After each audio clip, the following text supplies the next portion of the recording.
The year is 1992. A string of seemingly unconnected murders rocks the Midwest.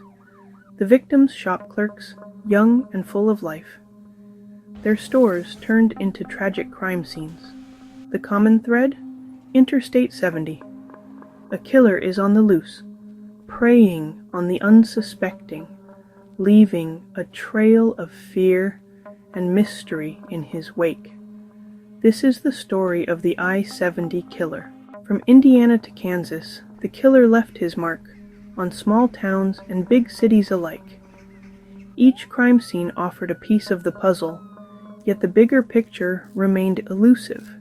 The killer's method was cold and calculated. He would enter the stores, often posing as a customer. Then, in a flash of violence, he would shoot his victims at close range, leaving no room for escape. The authorities knew they were dealing with a predator, someone who meticulously planned his attacks.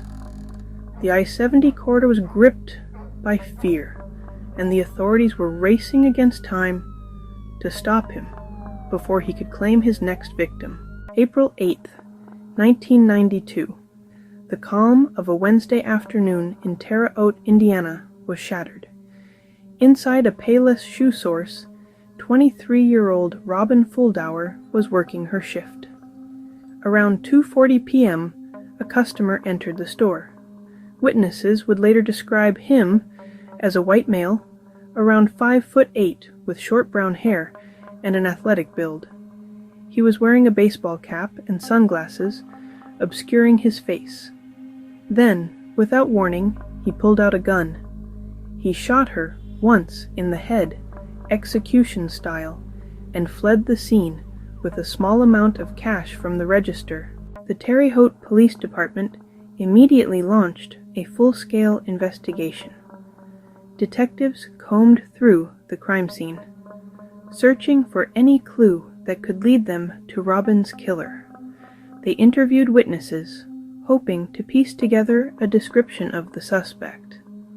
There was little evidence, but one chilling detail emerged.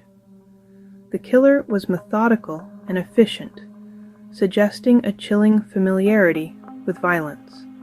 The news of Robin's murder sent shock waves through the community. Fear gripped the hearts of residents as the realization dawned that a killer was on the loose. The police worked tirelessly, following every lead, but the trail seemed to run cold. Days turned into weeks, and the lack of progress only fueled the growing sense of unease. The question on everyone's mind was, who was this ruthless killer, and would he strike again? As the investigation into Robin's murder continued, a sense of dread settled over the Midwest. The brutality of the crime, coupled with the lack of a suspect, created an atmosphere of fear and uncertainty. People were afraid to go out alone, to work in stores, to even leave their homes. The I-70 corridor, once a symbol of connection and commerce, now loomed as a path of potential danger.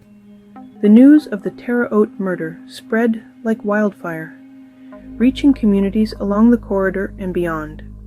Shop owners implemented new security measures, fearing they could be the next target. Parents cautioned their children about talking to strangers, their voices tinged with fear. The I-70 killer had cast a long shadow, and the Midwest was holding its breath, waiting to see where and when he would strike again. The killer's spree didn't end there. Just weeks after Robin Fuldauer's murder, the corridor would again be stained with blood. This time, the killer struck in St. Charles, Missouri, a historic town just west of St. Louis. On May 3rd, 1992, a gift shop fell silent. The victim, 54-year-old Nancy Kitzmiller. Nancy, a beloved member of the community, was known for her infectious laugh and her talent for finding the perfect gift for any occasion. Like Robin, she was working alone, tending to her shop when the killer entered. Witnesses again described a young, athletic white male wearing a baseball cap and sunglasses. The scene was a gruesome echo. A single gunshot to the head, a small amount of cash missing. The authorities began to suspect they were dealing with the same perpetrator. The media, sensing a terrifying narrative, dubbed the unknown assailant the I-70 killer. As the St. Charles murder investigation unfolded, fear swept across the Midwest. The killer had vanished, leaving a community on edge. On April 11th, Wichita, Kansas, became the next tragic chapter. Sarah Blessing, closing her family's jewelry store, was alone. He walked in, shattering her dreams forever. News of Sarah's murder sent shockwaves through Wichita. With each passing murder, the puzzle of the I-70 killer became more complex. Investigators from 3 states were now working tirelessly to connect the dots, sharing information and resources in a desperate attempt to stop the killer's spree. A disturbing pattern had emerged. All the victims were young, brunette women, working alone in retail stores located near Interstate 70. The killer method was cold and calculated, suggesting a chilling level of planning and premeditation. The killer always struck in the afternoon, often using the guise of a customer to gain entry into the store. He seemed to favor a .22 caliber handgun, a small but deadly weapon capable of inflicting fatal wounds at close range.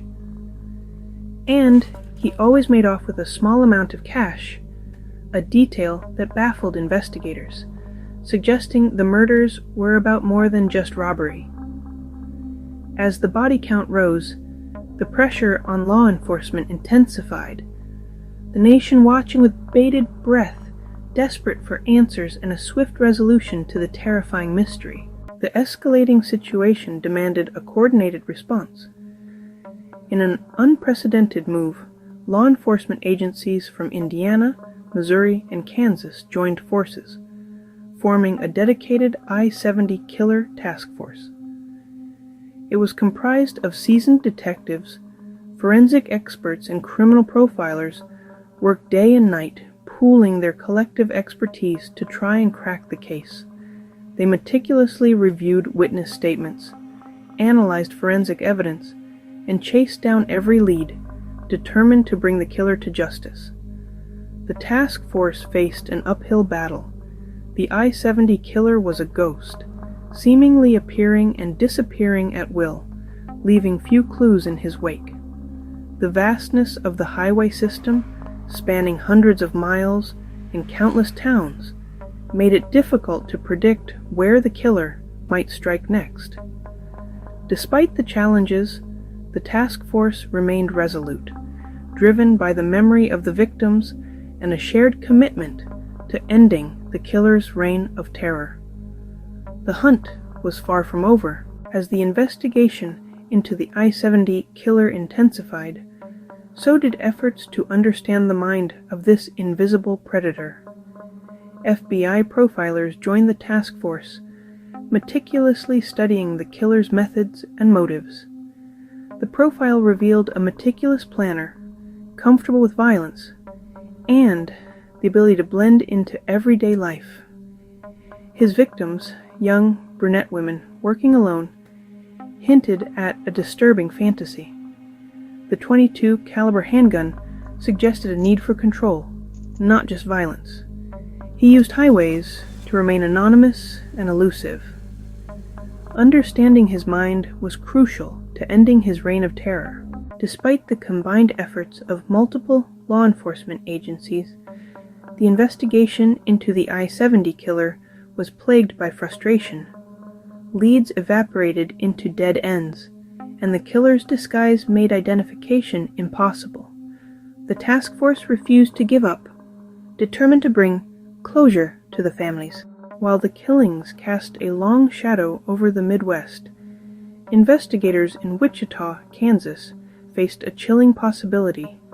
The I-70 killer might be linked to unsolved murders in their city, but the victims weren't near Interstate 70, raising questions about a connection. Still, the chilling parallels couldn't be ignored. The potential link brought new urgency to the investigation. Months turned into years, and the I-70 killer remained at large. A sense of unease settled over the nation. The highway, once a symbol of freedom, was now viewed with suspicion, a potential hunting ground for a ruthless predator. The killings exposed a dark underbelly of fear, a chilling reminder that evil could lurk in unexpected places. The public, bombarded with news reports, grew increasingly anxious, their sense of security shattered. He had become a boogeyman, a cautionary tale whispered among friends and family. Years passed, but the I-70 killer case stayed cold. People moved on, but for the victims' families, the pain never faded. Detectives refused to give up, hoping new technology might finally reveal the truth. Each new lead brought hope, then disappointment as the killer remained a mystery. The killer had vanished, leaving only questions behind. The late 2000s brought a revolution in forensic science. DNA analysis. DNA technology held the promise of finally putting a face to the I-70 killer. The task force began re-examining every piece of evidence, hoping to find a trace of the killer's DNA. Even the smallest sample, a single skin cell, could unlock the mystery. DNA analysis could either identify the killer or rule out suspects. The I-70 killer case, though cold, refused to be forgotten. True crime podcasts and documentaries brought renewed attention, captivating a new generation with its chilling details. The victims' families continued to advocate for justice, their hope undimmed by time. The case stands as a testament to resilience and the enduring pursuit of answers, even in the darkest times. The I-70 killer's reign of terror left deep scars on communities. Small towns along the highway now bore invisible wounds of fear. The killings shattered the illusion of safety, leaving vulnerability. Life along the corridor was irrevocably altered. Shop owners now eyed customers with wariness. Parents kept a tighter grip on their children. The highway now evoked unease. The I-70 killer exposed a dark underbelly of fear. The legacy of fear and uncertainty lingered long after the headlines faded. Decades have passed since the spring of 1992, when the I-70 killer terrorized the heartland of America. The fear that once gripped communities has subsided, replaced by haunting memories and a profound sense of loss. The case, though cold, is far from closed. Advances in forensic technology offer hope. The I-70 killer will be held accountable for his heinous crimes. Come back for more chills, haunts, murder, and mystery. Share this video with family and friends. Please like and subscribe.